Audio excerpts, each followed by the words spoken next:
Good morning students. Today in this video I am going to explain the properties.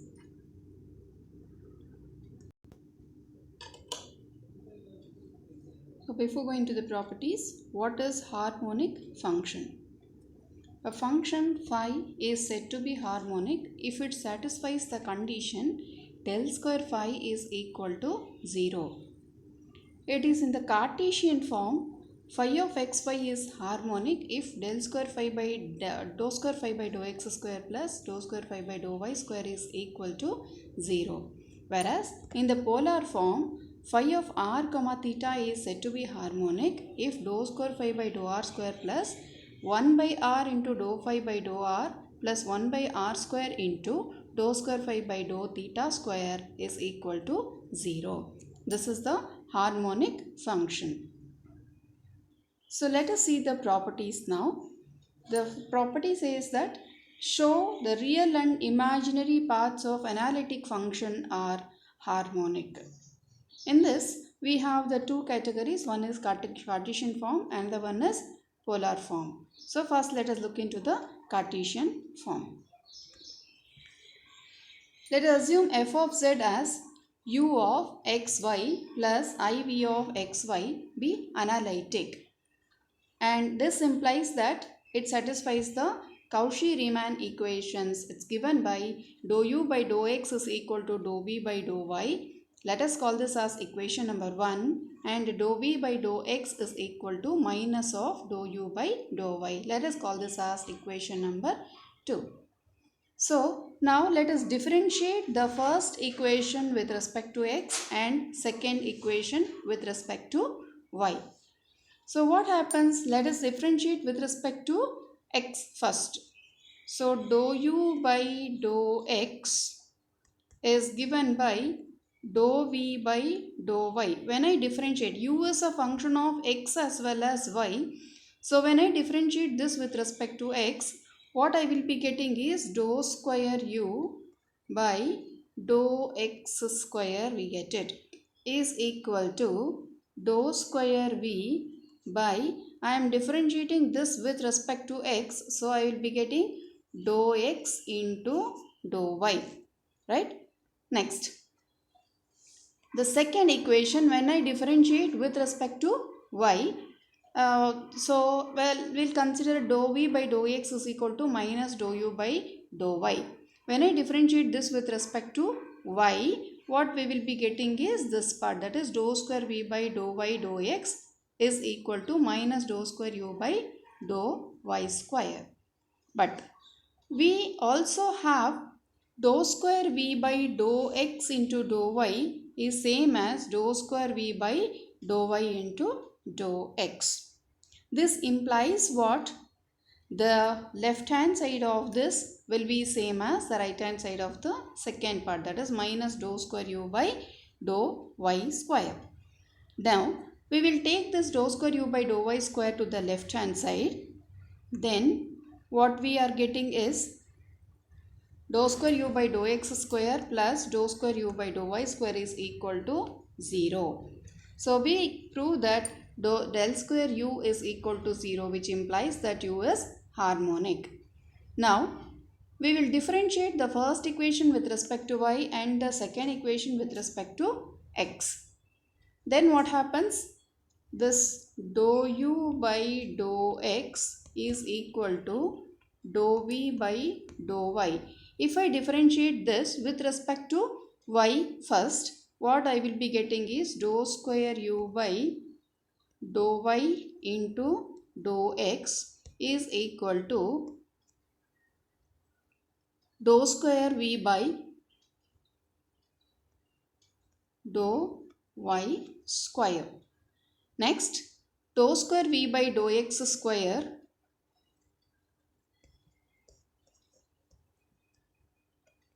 is equal to minus dou square u by dou x into dou y.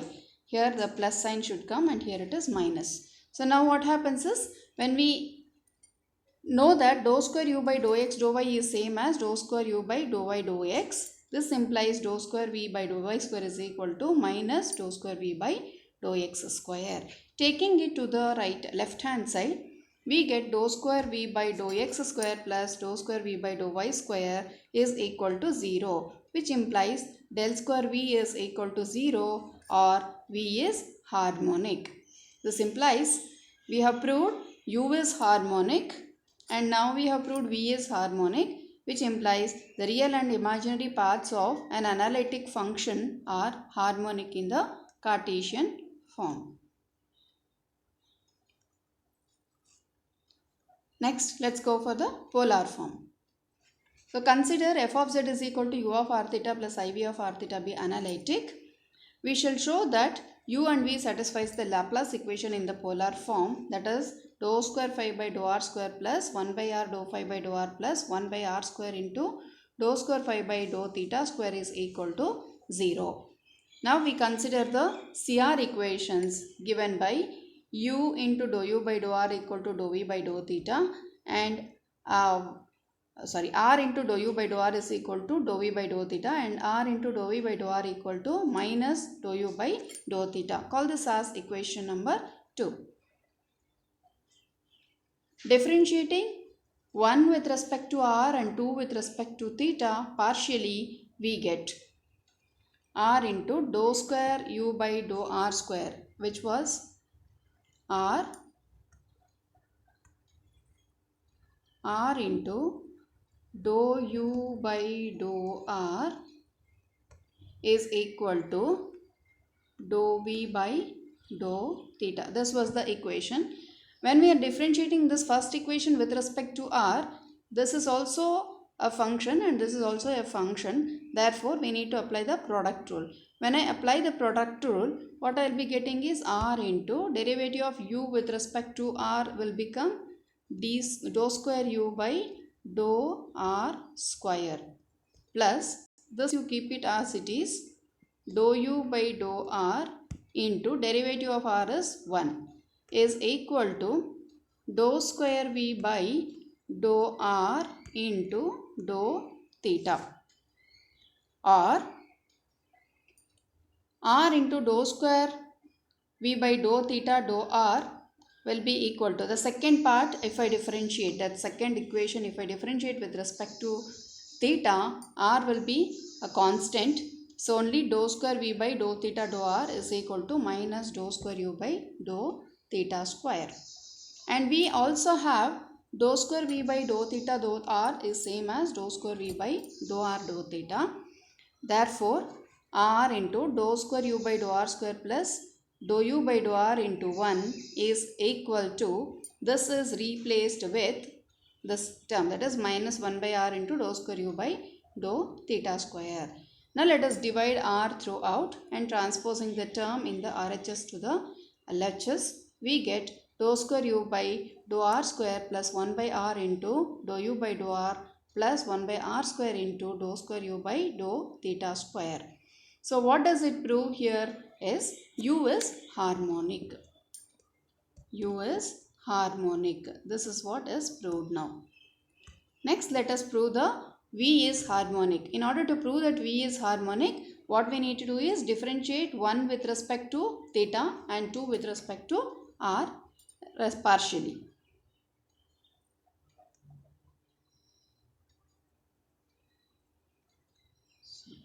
So u satisfies the Laplace equation in the polar form and hence it is harmonic. Now let us differentiate the first equation with respect to theta and second equation with respect to r partially. Then what was the equation we are having? R into dou v by dou r is minus of dou u by dou theta. This was the second equation. And differentiating first with respect to theta and second with respect to r. So first equation with respect to theta. What was the first equation?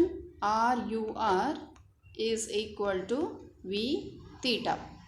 So this we are differentiating with respect to theta. Then what we are getting is this r will be treated as constant. So kept as it is. Dou square V by dou theta dou r is equal to dou square V by dou theta square. Next, if I differentiate the second equation with respect to r, partially, then what happens? We will be getting a product. We have to apply the product rule because r is there for both the terms. So r into dou square v by dou r square plus dou v by dou r into 1 is equal to minus dou square u by dou r into dou theta. Once again we have dou square u by dou theta dou r is same as dou square u by dou r into dou theta. Therefore, this can be replaced, that is 1 by r into dou square v by dou theta square can be replaced with this, or it is equal to this. Now let us divide by r and transposing the term to a right hand side to the left hand side. We obtain what is known as the Laplace equation, that is dou square v by dou r square plus 1 by r into dou v by dou r plus 1 by r square into dou square v by dou theta square is equal to 0. Hence, V satisfies the Laplace equation in the polar form and it implies that it is harmonic. And now we have proved that U is harmonic and V is also harmonic both in the polar as well as Cartesian form. Next is the orthogonal property. So if f of z is equal to u plus iv is an analytic function, then the equations u of xy is equal to c1 and v of xy is equal to c2 represents orthogonal families of curves. The two families of curves are orthogonal trajectories of each other. Let's consider the proof. Consider the families of curves, that is u of xy is equal to c1 and v of xy is equal to c2, where c1 and c2 are constants.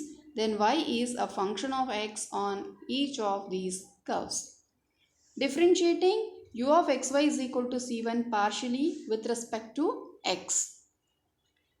Dou u by dou x plus dou u by dou y into dy by dx is equal to 0. So what do we get? Dy by dx is equal to minus dou u by dou x divided by dou u by dou y is equal to m1, we will call it as slope. That is, this gives the slope m1 of the member of the family, that is u of xy is equal to c1 passing through the point x comma y.